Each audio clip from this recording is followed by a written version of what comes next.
Hello, everyone. This is Martin Willis, your host, and I have an exciting guest. We're going to be talking about what I think is a fascinating topic. We have Edwin C. May, PhD, and he's internationally known for his work in parapsychology. We're going to be talking about the Stargate Project, as some people call it, or the Stargate Program, and so much more. And again, I'm really excited. I spoke to Edwin about a year ago or a little bit more. Fascinating man, and here he is all the way from California. How are you? Well, fine, Martin. Thanks for having me on the show. I've been looking forward to it for some Yes, time. and I like the title you chose for this show, which is basically Psychic Spies, the Russians, and Research, the inside story. So, Correct. yeah, we want to hear the inside story. Well, I was on the program from 1976 through 1995.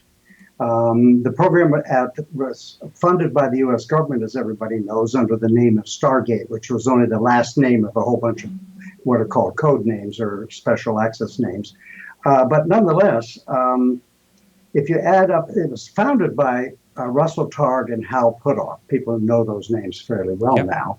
And they are to be congratulated for their bravery for starting this program in 1972. I joined in 1976. My time in the program is longer than the sum of those two guys. Hal left in 85 and Russell left in 82. So I've been there the longest. So if you want an inside story, as biased as it is, it's me. Uh-huh. And how did you fall into? I mean, there wasn't a whole lot of people employed and actually working under this government contract. How did that all happen? How did it start, I should say? Well, it turns out, let me give just a bit of history here. I'm putting together with a colleague what we're calling the Stargate Archives, which are four very large books, maybe 800 to 1,000 pages each, of all the work that was carried on by the U.S. government. We have a fourth volume, which tells all the memos flying back and forth within the government as with regard to starting this program. One memo we have was signed by the director of Central Intelligence, a guy by the name of Colby, starting the program in 1972. They were concerned that perhaps the stories coming out of the Soviet Union and China and elsewhere, if those stories were true, then there was somewhat of an obvious, self-evident possible applications for intelligence gathering. So that's why they were interested in it. The other thing that's really interesting from my point of view, as a sort of materialist physicist, that the people who were starting this at the agency and then later on at other organizations for the government looked at it purely as a signal-based system from physics, physiology, and psychology. There was nothing sort of new agey aspect about it at all. Many of my colleagues and sometimes myself think, oh, well, maybe they're missing something in that regard. Hmm. I came to it, though, in a very backward sort of way. I was in finished graduate school. I was a postdoc in nuclear physics at the University of California at Davis in the cyclotron lab out there. I'd never even heard of ESP, let alone be interested in it. And I'm sitting around, I see an advert for a weekend seminar run by Professor Charlie Tart, and he had a guy on there named Bob Monroe, which is now known as the Monroe Institute in Virginia. And Bob Monroe had just published a book called Journeys Out of the Body. So I had nothing better to do, so I went to that thing, and here's this kind of business-oriented looking guy in his 50s saying the most amazing, I thought, completely stupid things that I possibly could imagine. That he was getting out of his body and he was going and pinching somebody and they would have a bruise on them, out of his body pinching them and all that. So I said, okay, if this business guy can do that, I'm an arrogant, stupid physicist. I bought the book and I started reading and I read the whole book and I said, okay, I'm going to give this a go. I mean, if this is real, I should be able to do it. And I tried desperately for maybe 2 nights. Nothing happened. So I stuck the whole thing aside and rejected the whole thing. But then I ran into a guy, he was giving a talk at UC Berkeley. His name was Charles Honorton.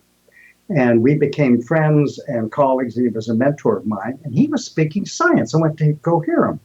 And he was talking science. So I invited Chuck out for dinner. And I said, hey, Chuck, started asking all these really tough questions. And he had solid scientific answers. Huh.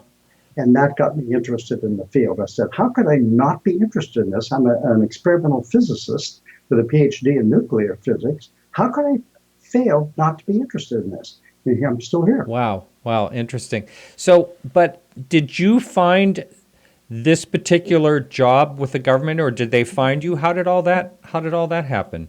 Very good. There is now the late Mr. Ingo Swann, Uh-huh. well-known psychic in the early days subject. And I had spent a year in India chasing miracles. I found none. That's a whole separate story. And I came back and started to work at Maimonides Medical Center in Brooklyn, New York. And that was a research facility looking at dream telepathy. In fact, there's a funny thing about that. We'd answer the phone, hello, Division of Parapsychology, may we tell you who's calling? And there would be this cognitive dissonance at the other end of the phone. What the hell's going on here? But I saw more psychic stuff in the basement of that building in Brooklyn than I ever did in anything in India. And I ran into Ingo Swann, and we started working together. And I'm a research physicist at that time and experimentalist. And he was doing some work at SRI. Couldn't tell me much about it because it was all classified. He said, gee, how would you like to come and work? I don't want my brilliant PK, psychokinesis work, to go down the tubes because somebody flipped a light switch and that's what happened. Mm-hmm. Okay, all right. So basically, Ingo Swann got me my job. Wow, how about that? Now, did you get any criticism for looking into this type of work from your colleagues? Tons. Oh, absolutely. There's a bit of a story there. One of my dear friends and colleagues, we were business partners and physics colleagues, the late Professor Melvin Schwartz. And he was a high energy physicist at Stanford Linear Accelerator Center at SLAC. And he thought what I was doing was total BS. And every time we met to do anything together socially, he would just brag on me like, what the hell are you doing wasting your time? So when I took over the directorship of the program in 1985, we put together, actually the Army put together what was called a scientific oversight committee of the who's who of science in the country.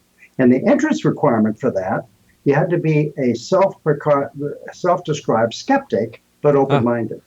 So by then, Mel had won the Nobel Prize in Physics with Leon Lederman for the discovery of the muon neutrino. So I went to Mel, brought him down to my house for dinner, and I said, hey, Mel, how would you like to be on our scientific oversight committee? And I said, Mel, he said, well, for goodness sakes, that is just, I think it's total BS. Why do you want me on your committee? And I said, there's two reasons. One, you have a Nobel Prize, and that looks really good on the masthead. Mm-hmm. But the real reason is I trust you. You're an honest scientist. Mm-hmm. And he said, okay, I'll do it with one condition. I said, what's that? Suppose after I'm watching you for a year, because it had to be a 5-year commitment. If after watching you for a year, I discover it's all bull BS. And I said, well, okay, if you can convince the other members of this committee that it's all BS, then I'll quit and I'll come to work for you at Brookhaven National Laboratory in New York. He says, done. Wow. I said, Mel, we're not even close to done. He said, what are you talking about? I said, what if watching us for a year and talking to other members of the committee, you come to the conclusion there's something worth looking at here? That caught him off guard. And he said, I'll tell you what, I will spend some fraction of my career helping you to figure out how it worked. And he did that up to about a year before he passed away. Wow, amazing. Isn't that great? Now, how and why did the government get involved in this? It's complex. First off, Ingo Swann had done some work at the American Society for Psychical Research in New York City, a very wonderful old brownstone place on 73rd Street, I think. It has obviously, if it's true, and that's a big if, then if you can sit in a room and describe what's happening next door, and maybe next door in another country, and be able to describe it without any risk to yourself, and it's cheap, why not give it a go? And that was part of what started this program. Wow. And When Ingo came to SRI, and it's all written up and put off in Targ's book called Mind Reach, when he first came there, they were doing ESP kinds of things from this room to the next room. And Ingo had a reputation, well deserved, I might add, as throwing tantrums. And he said, damn it, I could look anywhere in the world. Just give me the geographical coordinates of any place in the world, I'll tell you what's there. And he could. Wow. And that blew apart the whole thing. And then other people came on, Pat Price and Hella Hammond and other folks were able to do this. Not perfectly, by no means not perfectly, but good enough. Now, what type of person does it take, or have you looked into that? What type of person does this take that can actually do this type of thing? Yeah, anything you can think of, the government paid, and I thank you, Martin, for your tax money, put in large sums, where we think is large sums of money to examine every question you could think of, including that one. They wanted to know who are psychics and who are not, because they wanted to eventually find military people to be psychic spies. I guess the sad news is, with some hand-waving descriptions, we failed at that job. That most of the people that we deal with, in one sense at any rate, are boringly normal like the rest of us. So what differentiates the good guys from the bad guys? And that's an interesting question. And we've just published a model about a year ago that addresses that question neurologically, neurophysiologically, of what's going on here. It involves synesthesia and interconnectedness in the brain and a whole bunch of stuff like that. If I were to say who I would pick, students would be the worst case. Because they're more worried about everything else. But even if you pay them to come to the lab, oh my God, forget it. But if you find anybody that is happy with their station in life, whether they're a garbage collector or a Supreme Court justice, no matter what they do, if they're pleased with their job and they're good at it, then that's a good thing. There's a book on my shelf behind me called Executive ESP by Douglas Dean. And he wrote it in the 70s. And in those days, what they did, companies would have sort of off-site team buildings, seminars that would go for a weekend to try to find out who should be in the management chain or how, to improve the behavior of upper management in these various companies.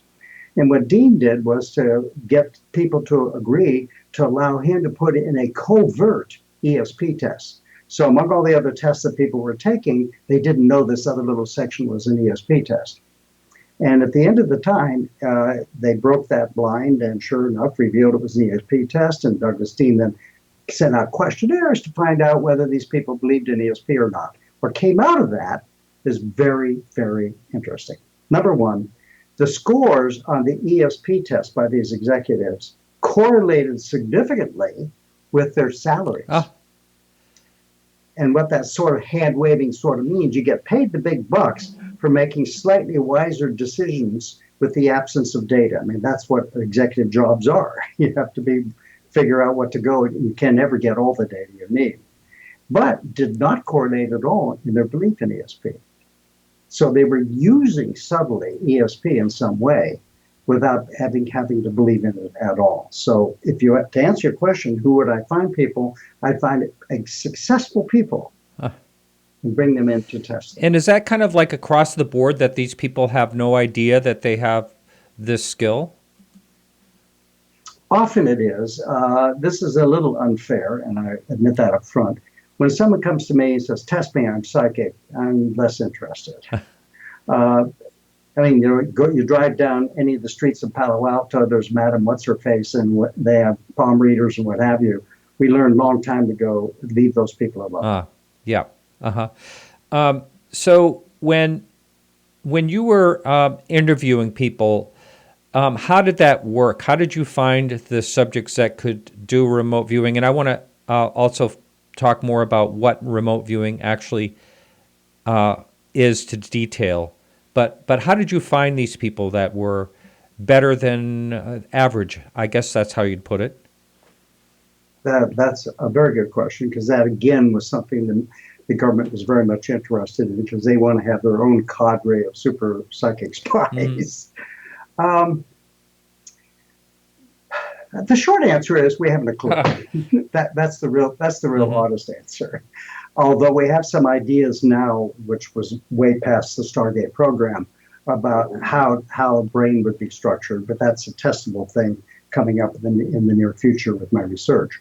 But back then, what we did, I had a task to survey a fair number of people, maybe 300 or 400 people, to find out which ones of those people were psychic. And the bottom line is about 1 in 100 people can meet laboratory definitions of excellence performance. And the only way we could find them is to have them do the job.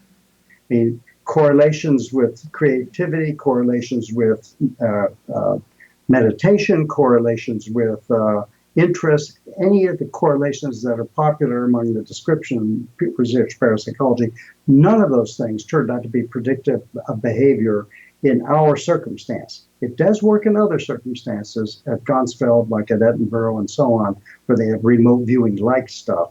But our particular task was different than all the other kind of ESP work. For example, we told our people, we don't want you to tell us in our interview what the target reminds you of. You know, like your mother's apple pie in the window cooling. No. That's not what's happening in Russia. I don't want to know about your mother's apple pie. I want to know what is actually happening in Russia when we task you to go there. And that is a different approach, and it probably plays a big role in trying to figure out who you bring in to do this kind of job. I see. Now, the double-blind test, that's another, I heard you mention that before. Can you explain how that works, how you test someone with a double-blind test? Right. Let's suppose you're going to be the remote viewer today. Oh, boy. And I'm going to be your interviewer. Okay. And someone who neither of us knows is going to generate a target photograph or a target location for you to describe. I won't know that person. I don't even know the set of possible places they will choose. That person's never met you, and that person uses a random procedure to pick, say, 1 out of 300 pictures. All right? I don't know what they are. So I don't know what the target is. That means I am blind, all right? And you certainly don't know. That's why it's called a double blind. And that's the only valid way you can guarantee that something interesting has gone on. Wow. And would you say that you have seen things that have just like blown you away, that you just can't imagine how it happened? Yeah, a lot of them. I could talk for the next 2 hours with examples. Let me give you just 2. Okay. One is well known. One of our best people is a fellow named Joseph McMoneagle, retired warrant officer from the Army. Mm-hmm. The NSC, the National Security Council, gave a tasking to describe what is going on in this building in a town in northern Russia called Severodvinsk. It's been known since the 40s as a submarine base, for sure. And there was a big building, and satellite photographs of that era could look in at the side and see something was going on inside that building, but they really desperately wanted to know because they had no idea. And so Joe was given they were given a photograph, a satellite photograph of the roof of the building. That was put in a double sealed envelope, et cetera, and that was put in front of Joe in a double blind way. The person who stuck it there didn't even know where the tasking came from. This sounds really strange, but that's what happened. And we say, Joe, the target of the day is a photograph inside this envelope. And the person who said that had no idea what the photograph was. Joe gave maybe 30 pages, some of it is in one of our books online, described in glowing detail the construction of a huge submarine. It was double-hulled, and who knew of a catamaran-like submarine, with an outer skin, and it dwarfed a World War II level submarine. How many missile tubes, and it had a hydro-magneto propulsion system, et cetera. And that was done in 1979, and September 23rd, 1980, they launched from that facility what the West calls the Typhoon-class submarine. In Russia, I think it's called the Akura, meaning the shark. It is enormous. In fact, the movie The Hunt for the Red October was loosely based on that submarine. Wow. He That is nailed pretty it. amazing. Yeah, Isn't that something? And what was it? You said you're going to give a couple of examples. I'll give you a second one, which is more local. Um, Through a long chain, a colleague of mine was working in the West Wing of the White House under Clinton, and she was a liaison to the Senate. A very interesting woman, and I knew her personally through a friend. And she called me up one day while she was working there. She says, "Oh my God, my 20-something daughter has failed to show up at work. Can you help us find her?" And I said, "For crying out loud, you have, the Secret Service, the FBI, and all the alphabet soup. Why are you calling me?" And she said, "I can't use government resources on a personal case like this." Wow. I said, "Okay." So I tasked two people, one of whom is, in fact, I can name him now, Dr. Nevin Lance. He's worked with me for years. He's not only a decent psychic, but he's also was in charge of the personality factors. He's a PhD psychologist, all right? He gave a glowing description of this person that she was having a psychotic break, but she was okay, not in any physical danger. And Joe and one other person gave enough material that the FBI could go get her, and they did. What? Based on Amazing. that. And I thought, wow, the West Wing is really happy about us. Throw money, which we didn't get anything for. Really? Now, yeah. So was funding often an issue? Was this and what type of budget was it? Was it a yearly budget? It was very spotty. First of all, let me say, a lot of people think of this as a CIA program. The CIA gave $190-something thousand out of nearly $20 million. It was not a CIA program. The two biggest funders were the Defense Intelligence Agency, and I had a contract with the Army Medical Research and Development Command, initially for $10 million to conduct research. I only saw $6.5 million of that before they quit giving me money. But in the early days, there were places where our management was walking up and down the hall measuring the drapes to get us out of here because we didn't have any funding. Wow. On the average, when we were at SRI, Stanford Research Institute, from 1972 to 1989, it averaged about $750,000 a year. That sounds great. But let me tell you, there was a huge variance. Sometimes there was no money and they're ready to fire us all. And then lots of money, we could hire people, and then we had to fire them because they ran out of money and so on. The steady money came, and I was lucky when I took over the program, building on very tall shoulders, a foot off from tarred, establishing very good relationships with funding channels. And I spent probably 40% of my time racing back and forth to Washington, begging for money, and it was successful. Mainly directly from the Congress. Wow. Wow. In the chat room, Nika wants to know what can you say about the Casey denial? Casey denial? I know about Edgar Casey a little bit. Okay. I don't follow. All right. I thought that was carefully. something you may.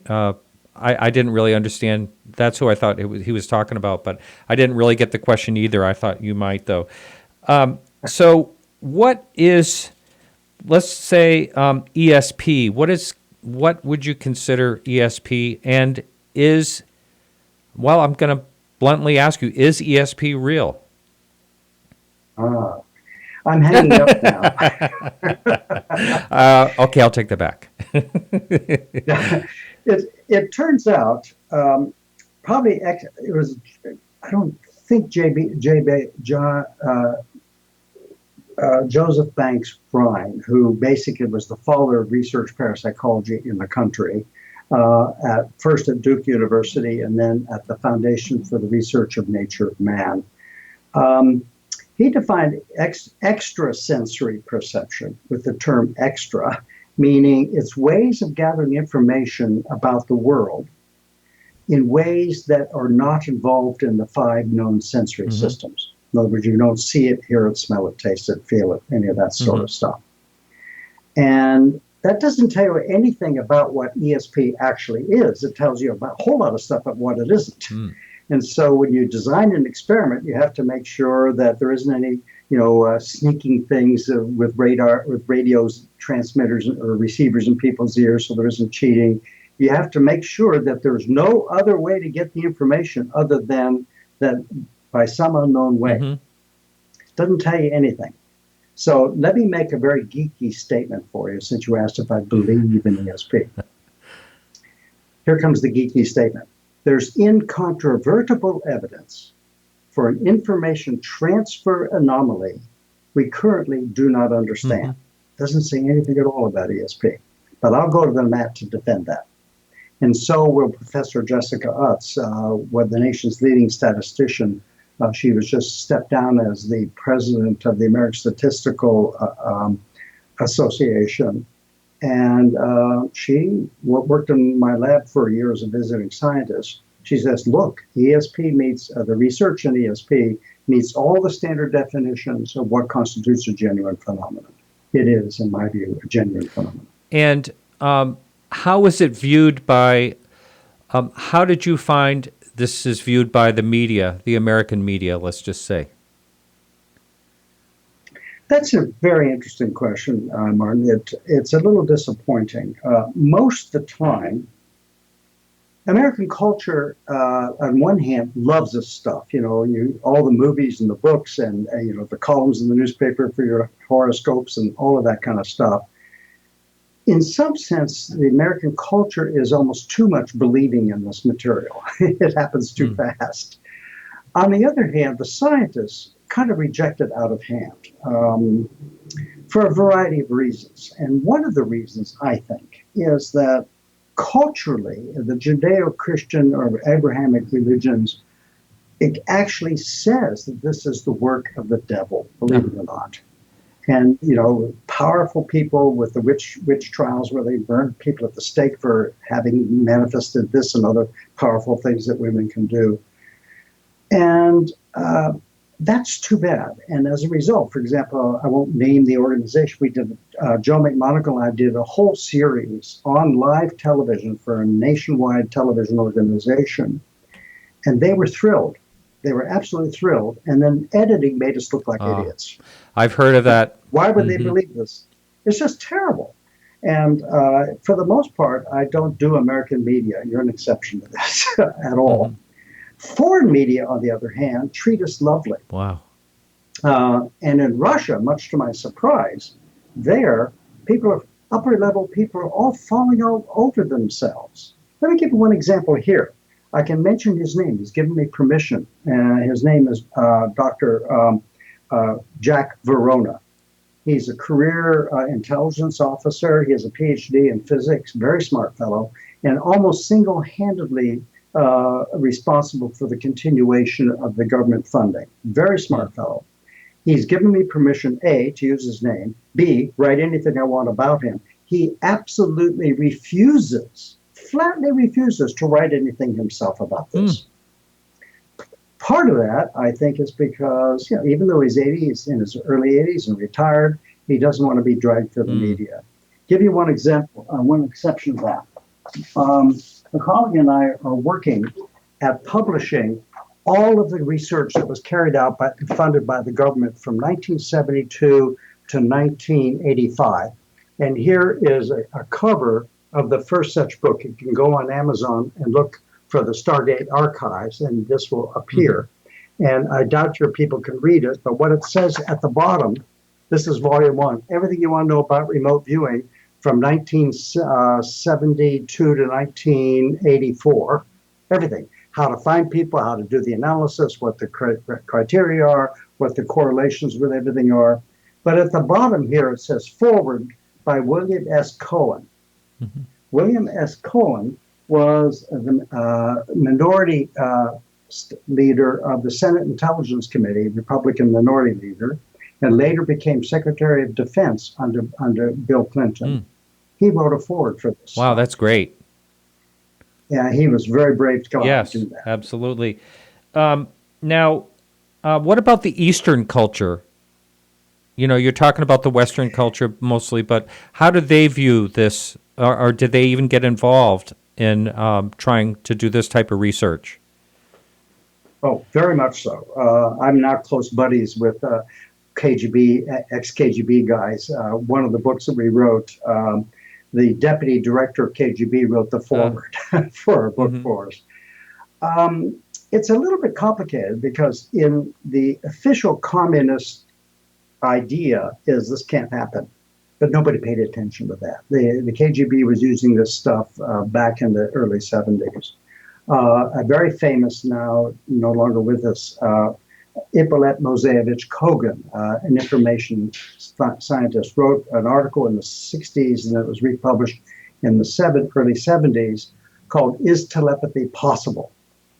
And he argued that the way that works is our brain is like an oscillator for a radio, and our body is like a 2-meter antenna radiating our thoughts out in very low frequency electromagnetic radiation. And that terrified the West. And in fact, we had money to test that idea. So we did remote viewing in a submersible, I think 80 meters down and 160 meters. Is that right? Wow. So we had this blanket of seawater around us. And we showed that that didn't stop the phenomenon. Really? Years later, I met Kogan in Moscow, and I said, "Professor, it's an honor to meet you," and I'm shaking his hand. I said, "I've got good news and bad news." He said, "What is it?" I said, "The bad news is your idea of telepathy being an oscillator in the body," he says, "it's just not right." He says, "I'm glad to hear you say that. I don't think so anymore either." And then I told him about entropy, this idea of a very complicated issue. And he brought it up and I said, "We've done research on that and you're absolutely spot on." We became close friends until we died. Wow, isn't that something? So now what about the use of drugs? You hear that the government, experimented with LSD and all kinds of things like that. Was there any use of drugs with any of the people trying to do these things? Not in our program, but before I joined it, I worked at Maimonides Medical Center. Back in the 70s, we're all a bunch of hippies. So there was a lot of experimentation off the books. And what that happened, and this is really important, and it's the basis of our neurological model. Contrary to what ayahuasca people will tell you, and mushroom people will tell you, and LSD people will tell you, and all that stuff, all that chemistry goes on creating wondrous things in your head. But that's in your head. It just raises the noise level in your head for real ESP coming in from the outside. It inhibits strong ESP functioning. I know I'm going to have a whole lot of nasty emails by shamans all over the world on the basis of that, but that's what the data are. Wow. And what about this conversation came up recently I did a show with a guy that was that thinks that we've been visited by extra-dimensional, like interdimensional beings. And I try to be open-minded. I wasn't really sure what to think about that. But so I asked him this question, and I said, well, what would like today's technology compared to, say, things have changed so much since 1985 when this program ended. I think that's when you said it was. Now we have so many things bombarded at us, radio waves of different types. I think we have for many, many years. But do you think that would, you talked about submersing under the sea and that didn't change anything. Do you think that the radio waves would change anything at all that we're bombarded with? I don't think so. People are worried about, I live in California. Everybody's a little bit nutso out here. If you don't want to have a house underneath the power lines. In fact, a very well-known, I think now the late Ross 80 was pushing very hard on the dangers of 60 hertz radiation, which is, we're all bathed in that all the time. Mm-hmm. And the physics people say, oh, well, the radiation is so small it can't hurt. But if you look at the pharmacology of such stuff, of drugs and E&M radiation, the effects drop as the intensity drops, but then they peak again at very low intensities. And he was pushing really hard on the dangers of alternating current 60 hertz. I don't know. The Russians are really big on this. That's a still open question whether it does. In our model about precognition, how that works, and it's a very testable model in the brain, we don't think E&M, electricity, magnetism, plays a role But the fact that people's sensory systems, normal sensory systems like vision, the people that may prove to be good psychics have an extended visual range. Let's say see a little bit more in the infrared, a little bit more in the ultraviolet than the average bear. That's a testable hypothesis that we propose, and shortly within the next year we'll be testing it offshore down in Brazil, actually, with some scientists down there. Wow, that's interesting. Now, getting back to the question that Nika asked in the chat room, he was more definitive Yeah. now. I thought he meant Edgar Casey as well, the the supposed psychic. But what he was asking about was the former CIA director William Casey had William Casey. William Casey, had denied rope viewing, and he just wants to know your take on it. Well, I have a memo signed by him starting the program. Is that right? Yeah. Yeah, I mean, I can show it Yep. to you. It's really, there it is. So It's going to be in the archive books that'll be out before the end of the year. His signature over. now, does that mean that he just wanted to downplay it, do you think? Well, he's signing off on what turned out to be a very, very, very secret program.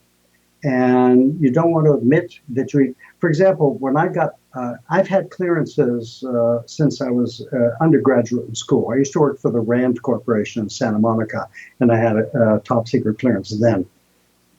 And except for a few times in graduate school, I didn't have clearances. But then when I started working at SRI, I had to get a clearance just to be on campus. And, the FBI runs around and asks all your people. And I get this panic phone call from Chuck Honerton. What? The FBI guy showed up and are interviewing me for a clearance for you. How come you're getting a clearance? So I had to lie to him to say, oh, you can't be at SRI unless you have a clearance. Because what was classified was the fact that our program was classified, which made it really a pain in the butt. Yeah. Speaking of that, classified program, did you have to stay hush-hush about this after the program ended, or were you debriefed and told, you could say certain things about this? Yes and no. I was debriefed on some of my clearances, but the CIA released knowledge that the program existed in 1995, and you could look up Nightline with Ted Koppel in, I think, November 1995. I was on that show with former director of CIA Gates, who became Secretary of Defense, and a person that I suggested to be on the program, only identified as Norm, a CIA guy, and me. And the three of us were on this program talking about it in the open. So everything's, and in the year 2000, and continues today, the CIA released 89,000 pages of our records. Wow.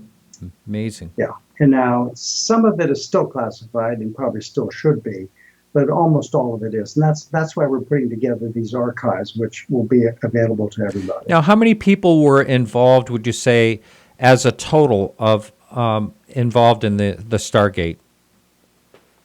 Oh, very interesting. There are two aspects of Stargate.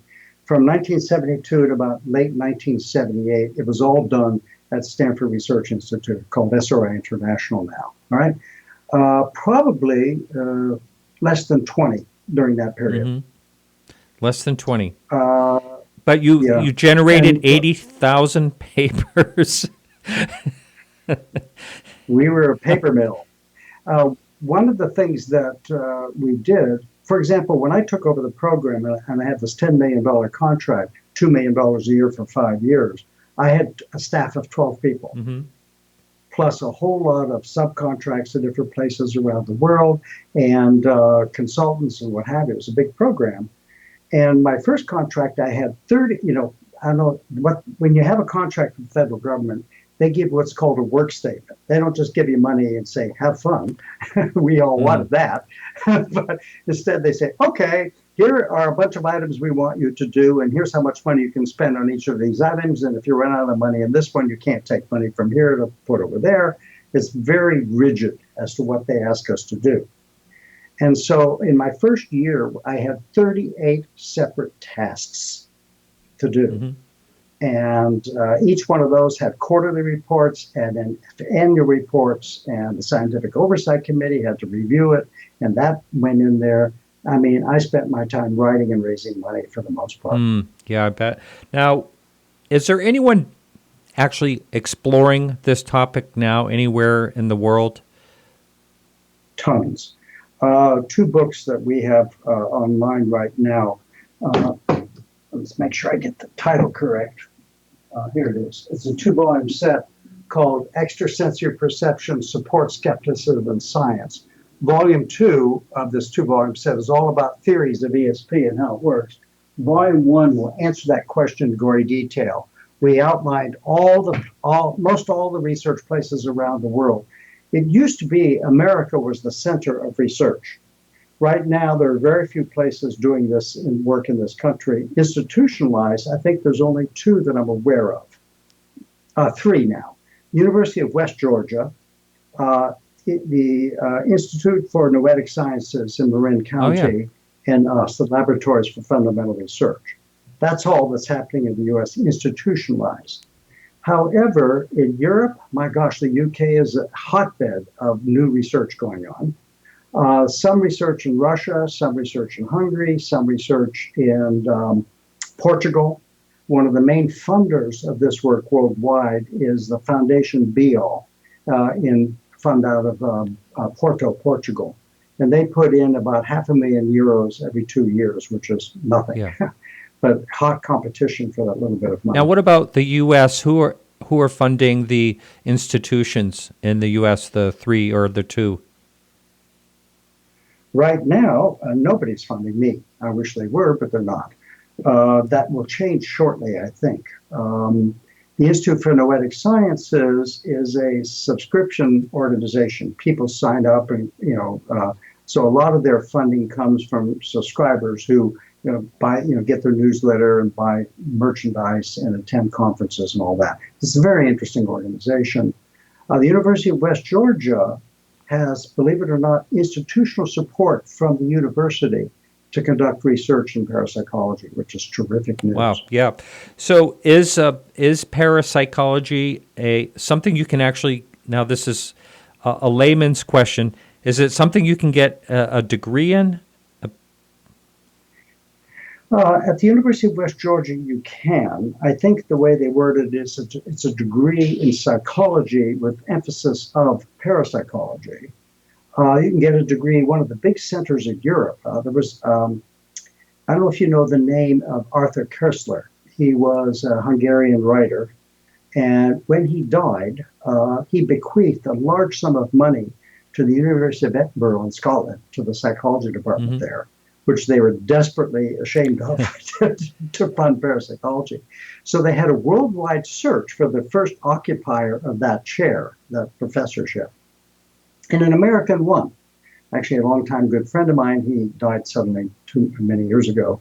Bob Morris was his name. And he became the director of the Koestler unit in the psychology department. And by the time he passed away, he had become, it was such a rigorous, good program that the psychology department at Edinburgh was bragging on their website that they're the center of Europe for quality ESP research. He was able to change that.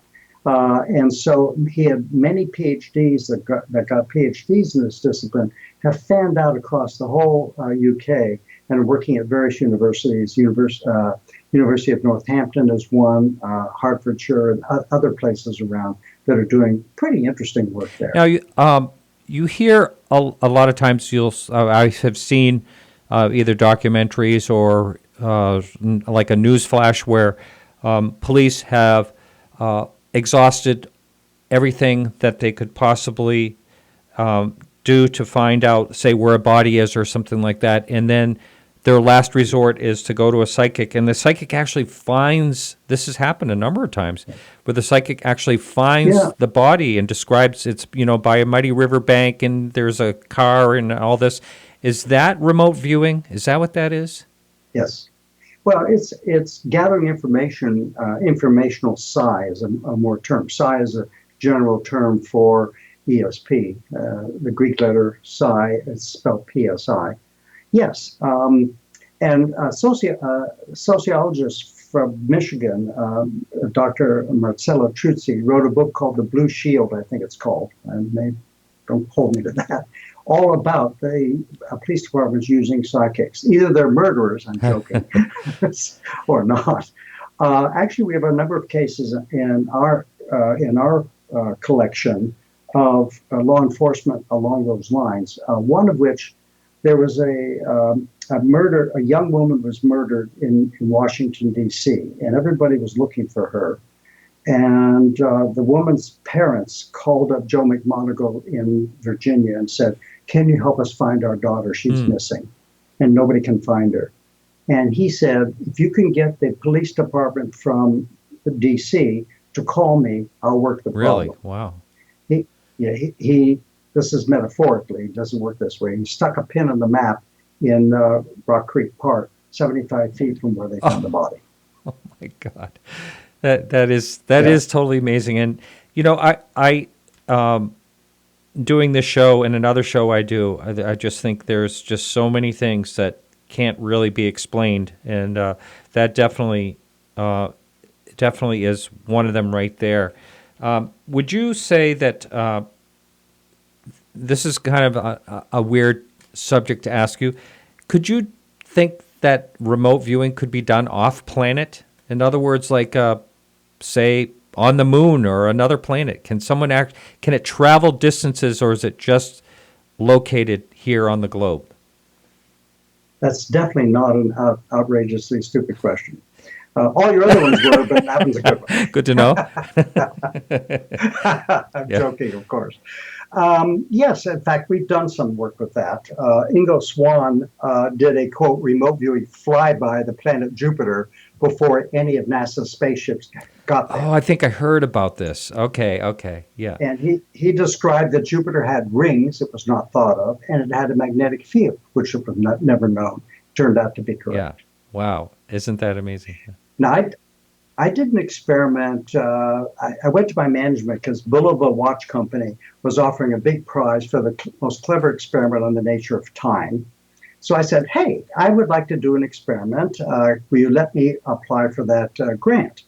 And my management said, "You want the grant, or do you want to actually do the study?" And I said, "I'd rather do the study." He said, "Okay, I'll fund it."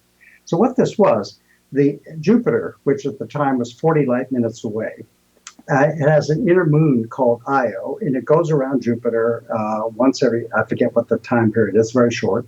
And it suffers an eclipse every time it gets behind Jupiter, every orbit.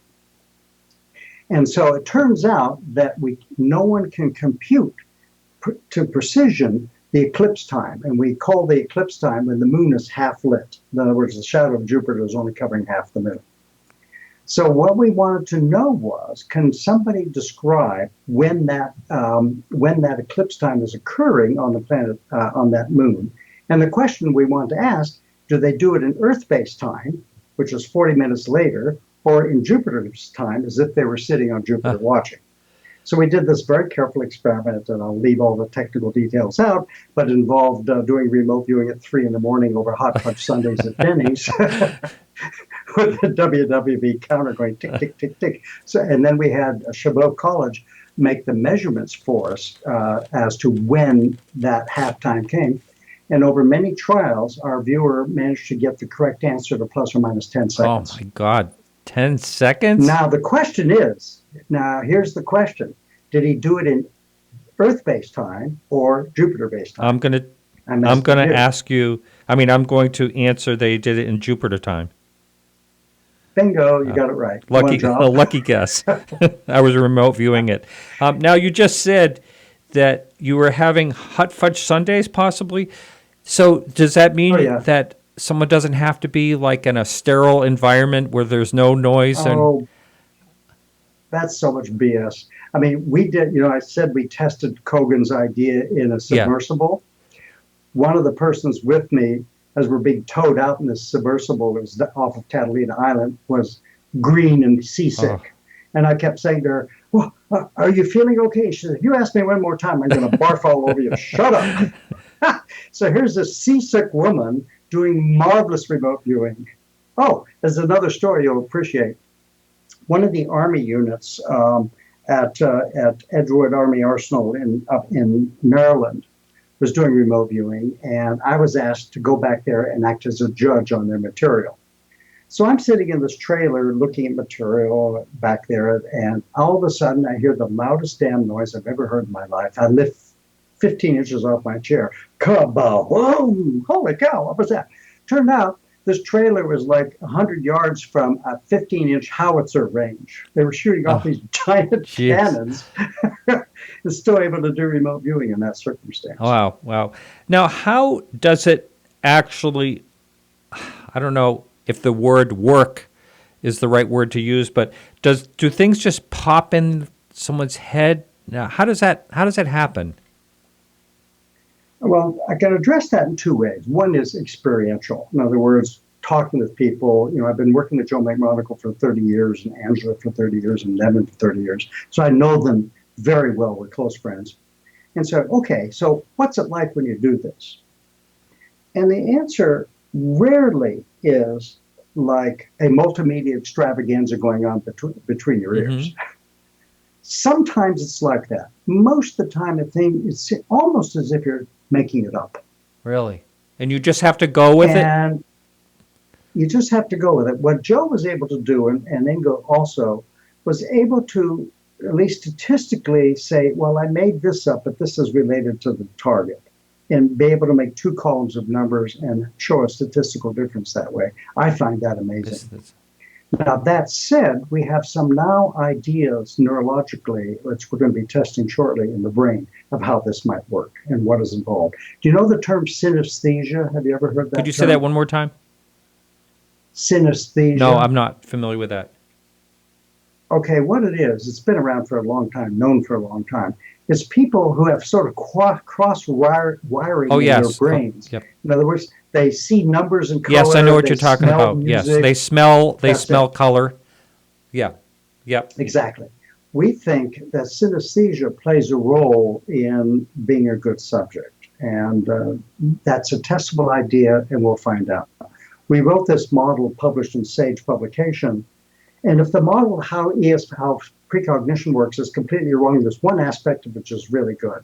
Let's suppose you're on the East Coast. Where are you located? I'm in the state of Maine. In the state of Maine. Okay, I'm in the state of confusion called California. Yeah. So, okay, tomorrow morning when you get up, you're going to pick a random photograph out of the National Geographic magazine. All right, that's tomorrow. I have a subject sitting here who's going to tell me what that picture you're going to choose randomly tomorrow will be. So there's the problem. How does that information get from tomorrow, there, then, to here, now? That's a physics question only. Doesn't it depend upon any aspect of me or who the remote viewer is? It's how the world can that information get from tomorrow, there, then, to here, now? That's a physics question. We call that the physics domain. And we have some hand-waving arguments for how that might work. Then, once it's on board the brain, we call that the neuroscience domain. In other words, what goes on in the brain that allows people to accurately describe and to have this experience. And there are a large number of testable things in our model. We call that the neuroscience domain. What's I think a step forward. If the model's wrong, at least dividing it up into two chunks. Neuroscientists don't have to worry about how the information got there. They only have to worry about what happened when it got there. And the physicists don't have to worry about what happens when it gets on board the brain. They only have to worry about how it got there in the first place. Now, would you say that we still know very little about the brain? No, we know a hell of a lot about the brain. Do we know a lot? Do we know what Chalmers and others have called the hard problem? No, there's an awful lot of stuff. I can't tell you exactly where in the brain love occurs. There's probably no separate region for it. But there's an awful lot of stuff that is known for cognitive neuroscience these days about the brain.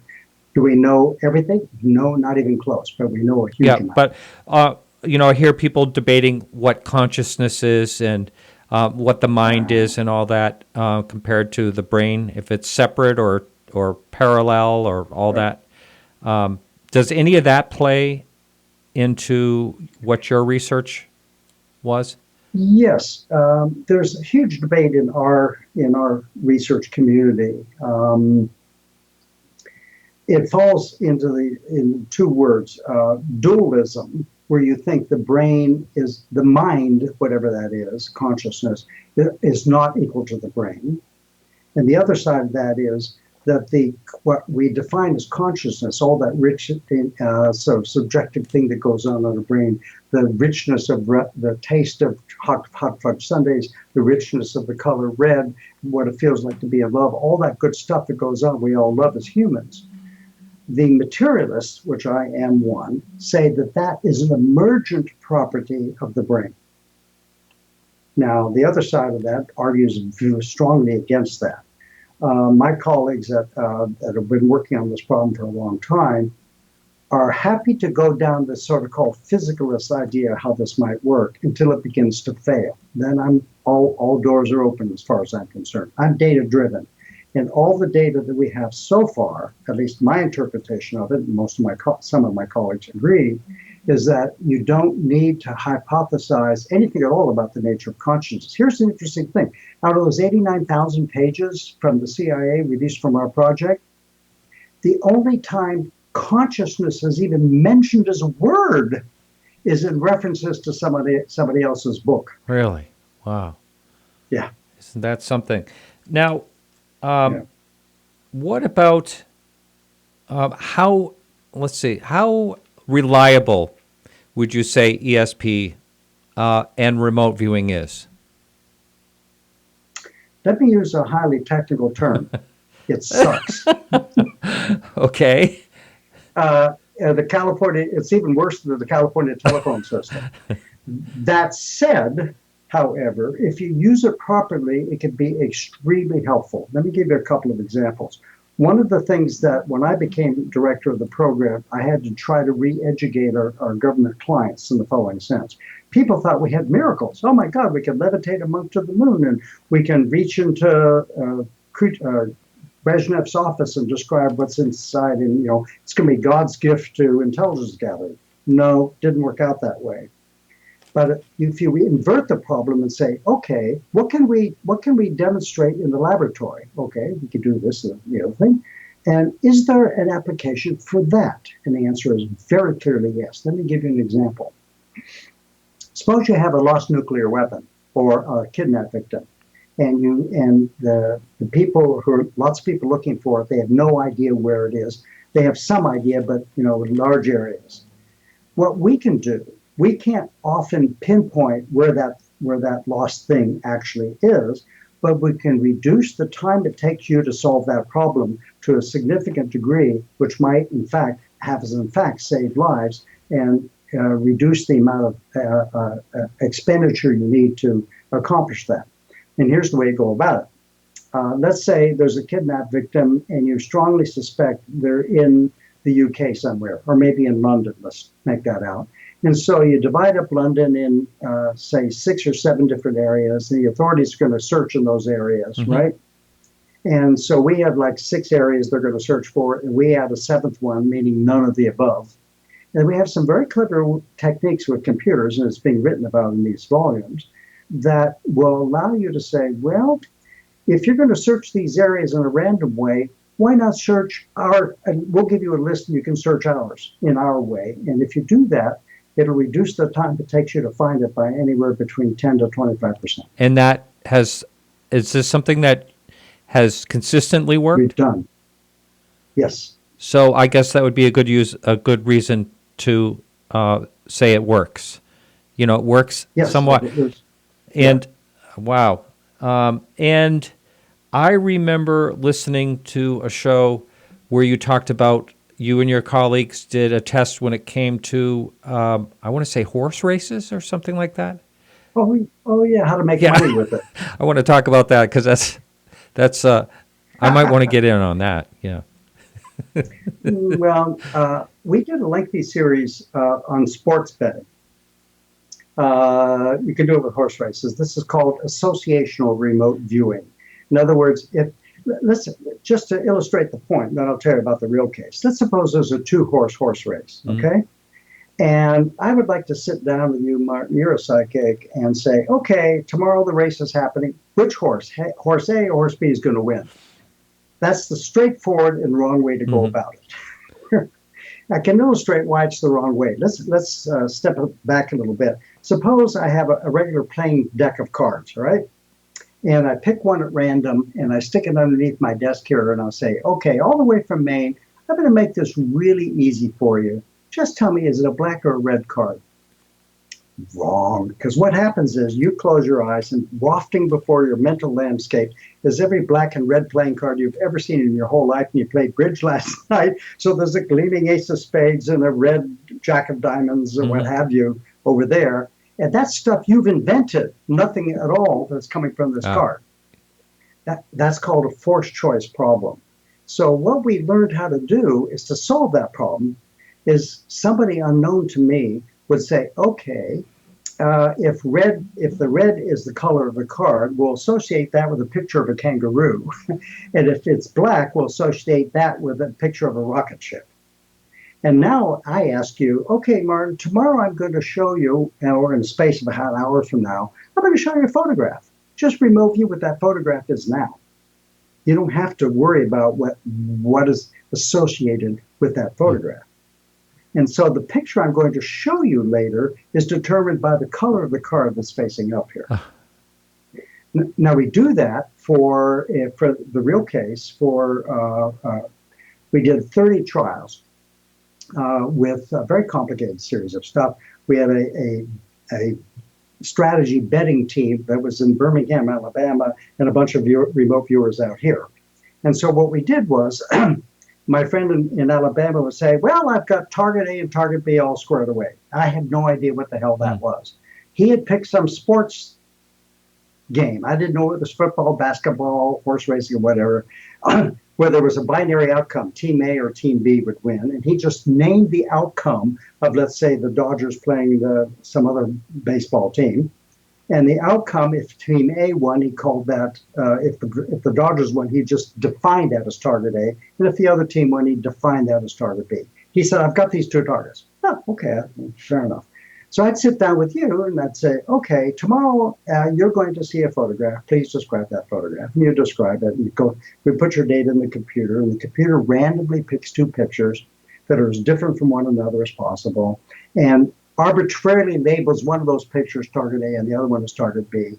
And if your description matches one of those to a really significant degree, I send a note back to my colleague in Alabama saying, well, we think it's going to be target A, and it's a good, high-quality agreement, bet on it. Okay, out of 30 trials, 9 of them met a predefined threshold of goodness, if you will. And of those 9 bets, we made money on 8 of them. Really? Wow. Yeah. So what are you doing sitting retired there right now? Here you go. Boy, have I heard that. Why not win the lottery? Well, I am. I'm very wealthy. You think I'm talking to Palo Alto. I'm actually talking to Mars, but that's a separate issue. The real serious answer to that question, and it's a good question, is it's labor intensive.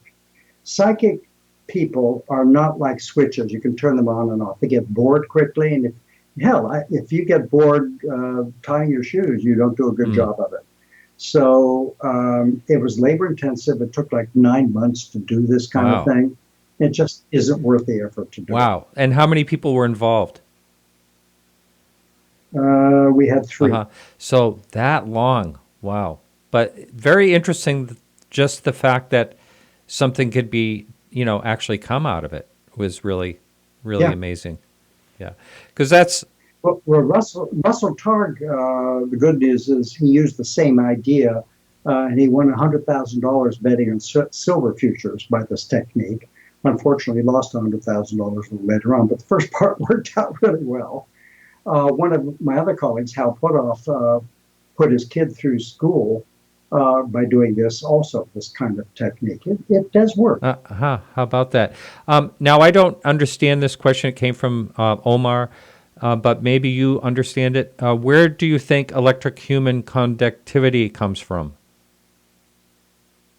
Electric human conductivity. I have no idea Yeah. what that Okay. means. I didn't understand that. Sorry, Maybe I'm I'll not a ask Omar if you could psychophysiologist. rephrase that in a different type of way.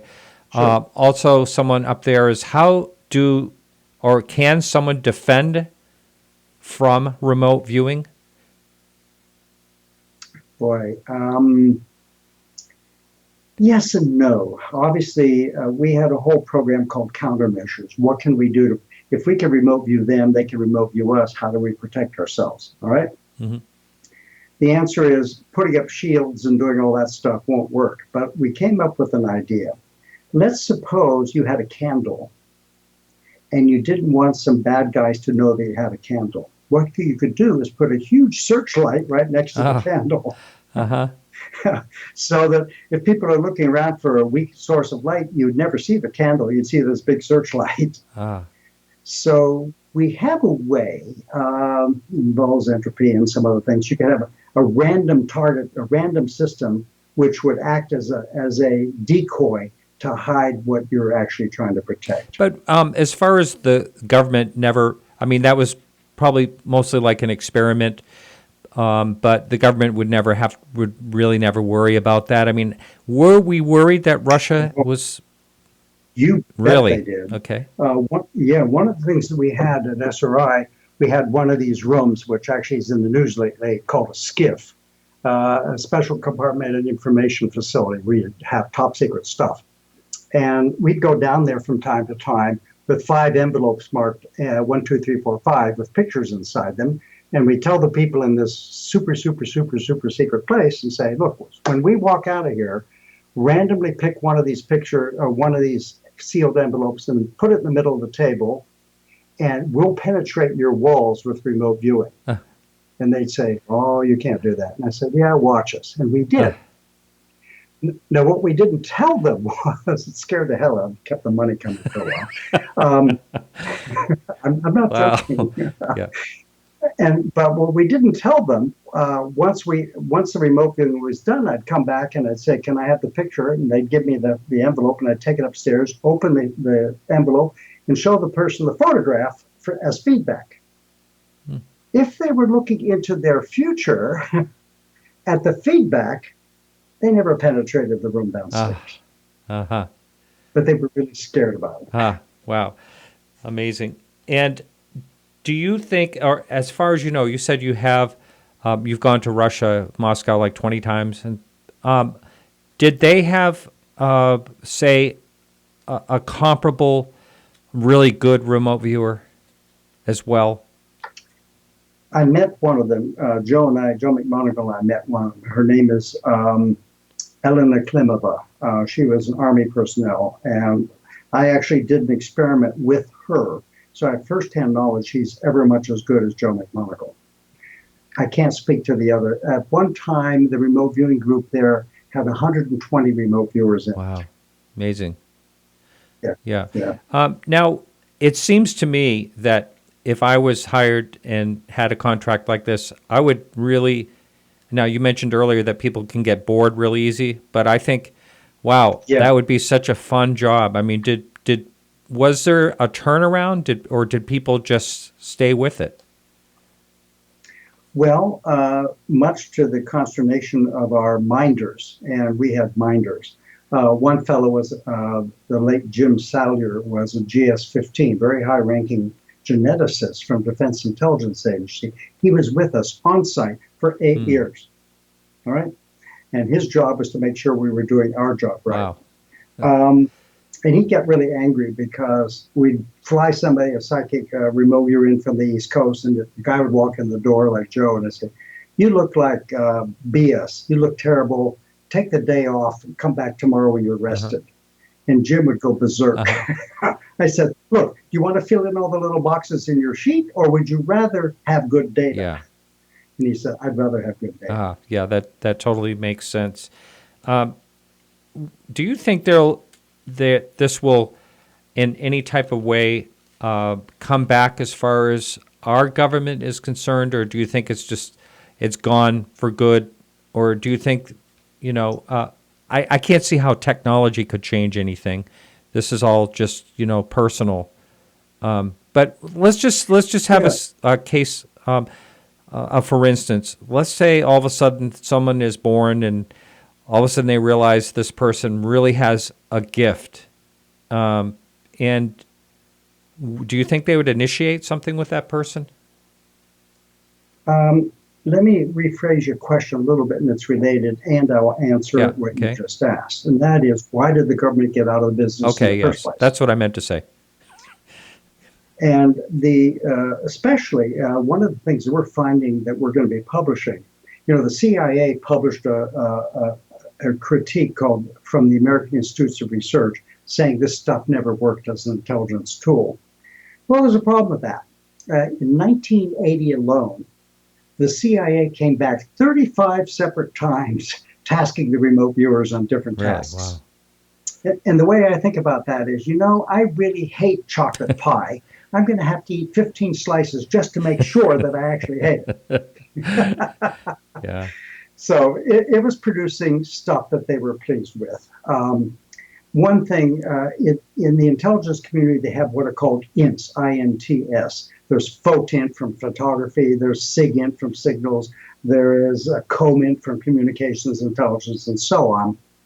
One type of intelligence is like the old World War II spies called HUMINT, where humans are gathering information, behind enemy lines and that kind of stuff. Our data, the good news and bad news, is as good as HUMINT was and equally as bad. It's very difficult to interpret what's going on there, but it was good enough. Now, why did the program shut down? A number of reasons. The Cold War was over. And most of the tasking in the Cold War was what's called strategic intelligence. Here is a site in Ukraine at Semipalatinsk, and people have been worrying about it for 10 years, what the blazes is going on at this facility. And so that is a strategic intelligence problem. It doesn't matter when you look, you try to figure out what's going on there. A tactical intelligence problem is, where's Saddam Hussein going to be in the next 20 minutes? ESP, frankly, sucks at the second job. It's much better at the first job. And so the need for this kind of intelligence for strategic work, with increased satellite detection and all that kind of stuff, the need for that kind of fell away. That's one possible reason it was shut down. Another possible reason is the staffer on the Senate Appropriations Committee wanted to force this down the throats of CIA, and nobody at CIA wanted the program. So they did everything they could to shut the thing down.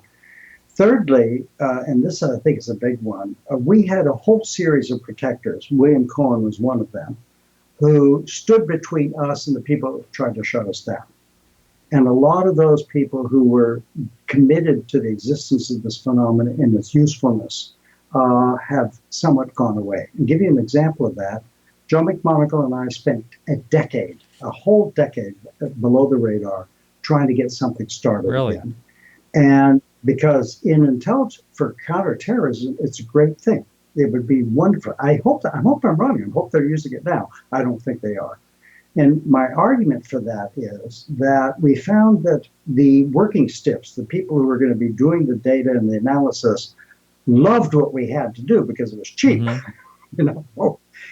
But every time they wanted to get a small program going, they decided that it got killed with the management room. Upper level officers and the like. They said, no way, we don't want to get caught doing this stuff. Yeah. Did have people speculated on how this worked in the first place? Like, and what?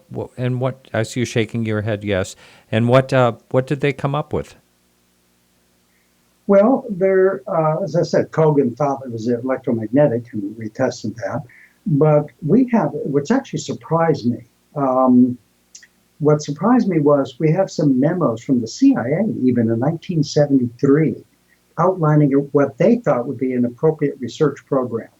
That was psychophysiology. What is going on in the brain? Can we, without, with high ethics, take somebody's brain apart, if you will, by imagery, to try to find out what makes a psychic tick, to be blunt about it. They wanted to know what were the target properties, what makes a good remote viewing target, what shouldn't you waste your time on. For example, if you have satellites that are looking in the visible spectrum, you don't want to send that satellite looking for infrared. Mm-hmm. It won't work. So they wanted to know what led itself to this kind of new collection asset, this new collection technique. And we learned a lot about that, actually. And I'll say it crudely. If you're searching for something, you're more likely to find if that something is radioactive than if it's cocaine. Mm-hmm. And there's a good reason for that, involving changes of entropy and a whole lot of stuff we shut up, not to bother and put all your listeners to sleep. But we did find some qualities that would tell us, task your remote viewers on this kind of a problem rather than this kind of a problem. Wow.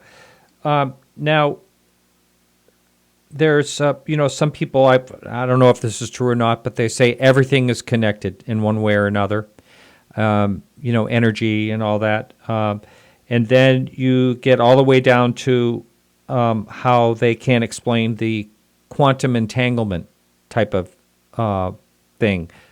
Uh-oh. So, do you have another hour? Can I start screaming, jumping up and down, having a tantrum? Look, so among my all right, colleagues, so you don't think it has anything to do with any type of quantum or unseen? Quantum, absolutely not. And let me explain why. First off, I have the bona fides. There is no one, with one exception of a theorist, a Nobel laureate by the name of Brian Josephson, a good friend and a very smart fellow. He disagrees with me. But he's not an experimentalist. I spent 12 years doing nuclear physics experiments where I have to live in the midst of quantum theory and how to interpret all this, and quantum 101 in college and graduate school. And I've had lots and lots and lots of quantum physics, all right? There are those that would hold that the brain is a large-scale quantum mechanical thing. First of all, what level it is, because quantum mechanics describes how atoms interact with each other, right? And a brain, at least some people I know, their atoms are interacting in their brain, and they call it thought.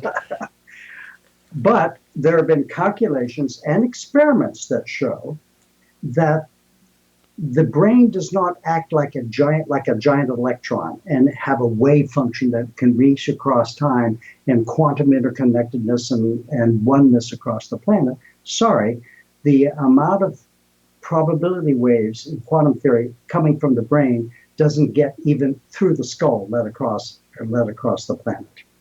It just doesn't. And that's not just philosophy on my part. That's hard measurements of 80 years of looking at exactly what constitutes a large-scale quantum device as opposed to a small one. Let me give you an example. Physicists like to compete with each other. Who can make the largest chunk act like a single quantum thing? And the record, as at least a couple of years ago, was 500,000 rubidium ions. Rubidium is an element. 500,000 of them is too small a speck to see without an unaided eye, with an electron microscope. Little tiny speck. And sure enough, it acts like a collective quantum thing. That's the good news. But it does so at billionths of a degree above absolute zero in temperature.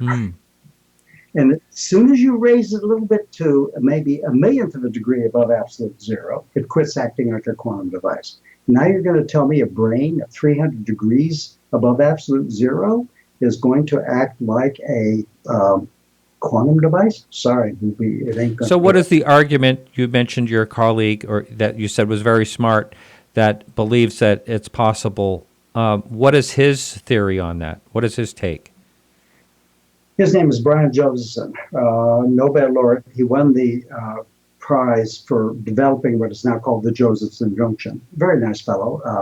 He works at Cambridge. He's invited. We argue with each other online a lot, and he calls me a coherence junkie.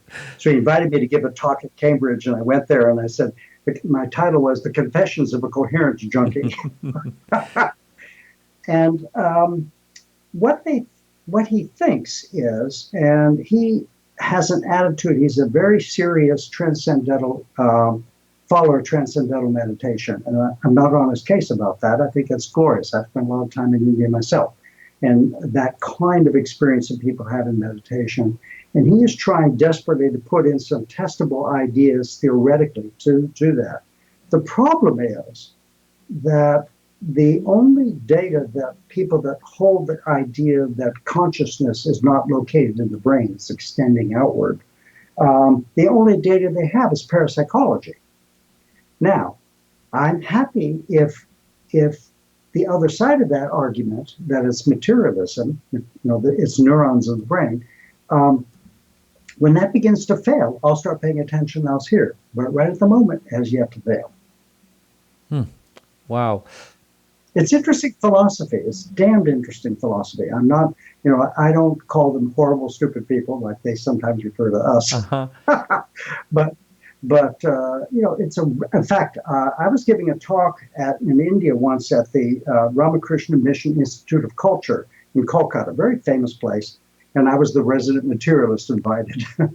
And what was fascinating about that is that one of the Ramakrishna Mission monks and I got on really well together. And I said, look, I like your philosophy of transcendence and survival of bodily death. That's a much more interesting philosophy than mine is, which when I take my last breath, that's the end of it. I said, I hope you're right. So why don't we try to work together to try to come up with some way? You have to get beyond the literature of 3,000 or 1,000 years ago. They didn't know about genetics. They didn't know about neurons. They didn't know about a whole bunch of stuff, which we now know about. Can we find some experiment that will support your philosophical outlook and reject mine? And we are still in dialogue about that. If you have to come up with you're still in dialogue about it. Now, what about, had your group ever tried the sensory deprivation tanks? Was that anything you've ever tried? You know what I mean, where you float in the saline? Yeah, sure. The Gonsfeld procedure, which is a cheaper way of doing something like that, puts people in a mild altered state of consciousness. The closest we ever came to that, when Ingo Swann was working with, we had a remote viewing room in our laboratory, which was painted a light gunmetal gray with very small lighting, and everything was gray. There was no artwork on the walls or nothing. It was kind of a featureless room in which to do the work. And we've done work on altered states of consciousness with regard to hypnosis and lucid dreaming.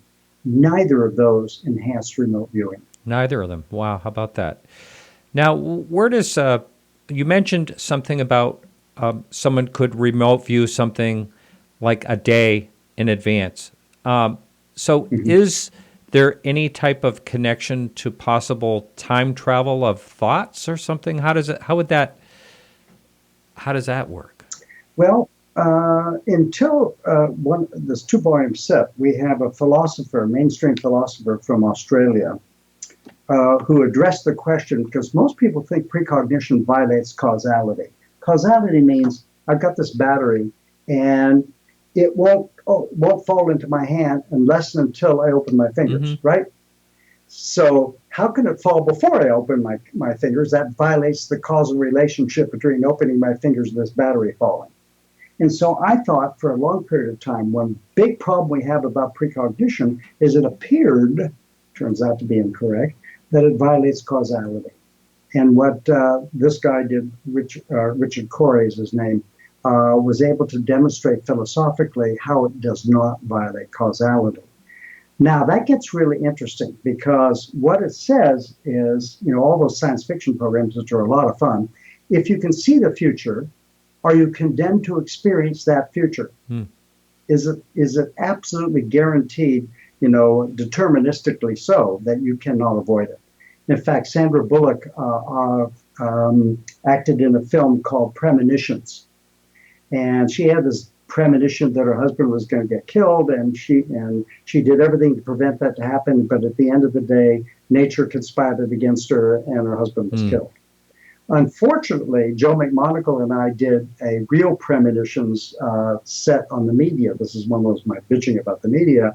They didn't tell us that they wanted to be an extra on the DVD of that movie, where you could show real precognition under laboratory conditions.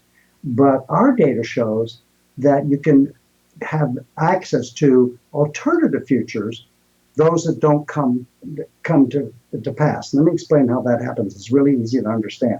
You can imagine a six-sided die. It has six faces, right? 1, 2, 3, 4, 5, and 6. Imagine the following very boring experiment. That we have a computer die. It's not a real die. You say, okay, what we'd like you to do is to press a number 1 through 6 on the keyboard, and after you press a number, the computer will randomly toss this real fair die and show you a face on the screen. So you press number 3 and 6 comes up. You miss. You press number 4 and a 4 comes up. It's a direct hit. But we fooled you. Half the time, when you pressed number 4, we rolled the dice twice, and it happens so fast you don't notice that delay. Suppose you press number 4, and it rolls the dice, and it comes up some number, let's say 3. We then biased that die for the next throw, so that number 3 had a 50% chance of coming up, and the other faces had a 10% chance, and then rolled that die to display for you. Now, the interesting question is, could you, under those cases where the most likely future, in other words, the one that was going to come up 50% of the time, but didn't, what did you guess? The face that came up or the face that should have come up but didn't? That answered that question directly. Are you condemned to see the only future that happens? The answer is no. You track the most probable future, whether it comes up or not. Jeez. So if you have a psychic dream, you're going to get hit by a truck on the way to work, stay in bed. You'll be fine. That's good to know. Now, it is good to know. Hey, somebody paid me to do this heavy-duty philosophical experiment. Wow, what a job. Right. Thank you. 1985, it closed, and computers... Oh, I'm sorry, 1995. Okay, so you are in with computers. I was just going to ask you, what and I heard you mentioned a couple of programs. So what part of your job was involved in computers, and do you think today with the advanced technology, things would be different? You'd be able to do different experiments? Very much so. In fact, now I have an entire self-contained, credible, good remote viewing program that I can send around to people to do remote viewing. Really? And it's all through algorithms and things like that, or? Yeah. Yes. Let me describe a little geeky here. Something called a mathematical set. If I can say to you, tell me the set of cities that have 1 million population or more. You say, okay, LA, Chicago, and so on. You could get a name bunch of cities. The problem is, what happens if you have a city that is one person short of 1 million? It doesn't fit that set. It's called a crisp set. The edges are really hard. But somebody at Berkeley, a guy named Zadeh, I think in the 70s, invented something similar called a fuzzy set, where you can ask a really difficult question. Give me the list of cities that are kind of big. You say, well, what do you mean by kind of big? And I say, I don't know, you can invent that term. And fuzzy sets are in television, and fuzzy sets are used by Google to show you about what advertisements you should see on your Google machine, and so on, okay? Well, a way to think about fuzzy sets, it's a quantitative way of describing the ambiguous. And I thought, what is more ambiguous than remote viewing? So I incorporated fuzzy sets into the remote viewing process, automatic judging, and it works like gangbusters. It's really good. Wow, that's amazing. Amazing. So this is going to be it for the show tonight. I want to thank you so much. And can you tell the listening audience where they can find these books once they're published? You said on Amazon? Yeah, if you go to my full name, Edwin, Edwin, C period, MAY, you'll find 4 or 5 books up there listing, and most of them are pretty geeky. But ESP Wars, East and West, which looks like this, it's available on Amazon, Kindle for a good price. This book is fun because it has some very funny anecdotes in it, and it's a fun read. The rest of them are interesting if you're interested in the geeky science. Excellent. All right. Hey, well, thank you so much. It's really been a real pleasure. I've really, really enjoyed tonight. Yeah, me too, Martin, and I very much appreciate the questions you have asked. And anytime you want me to come back and make up some more stuff, I'll do it. Excellent. All right. Well, you take care. All Take right. care now. Thank you now. Bye. All right, everyone. So that's it for our show. I hope you enjoyed it. I really did enjoy it quite a bit myself. And we're going to be up in just a couple of days on Monday. We're going to be back here. And we have an excellent guest coming up Monday. It's John Kiriakou. Now, he is a former CIA. He's the only one that went to prison for torture. He did not torture people, but what he did was he was a whistleblower. He's got a fascinating story, and so that will be here Monday. I believe it's 8 o'clock, and hope to see you then. All right, so this is Martin Willis, and we'll see you real soon.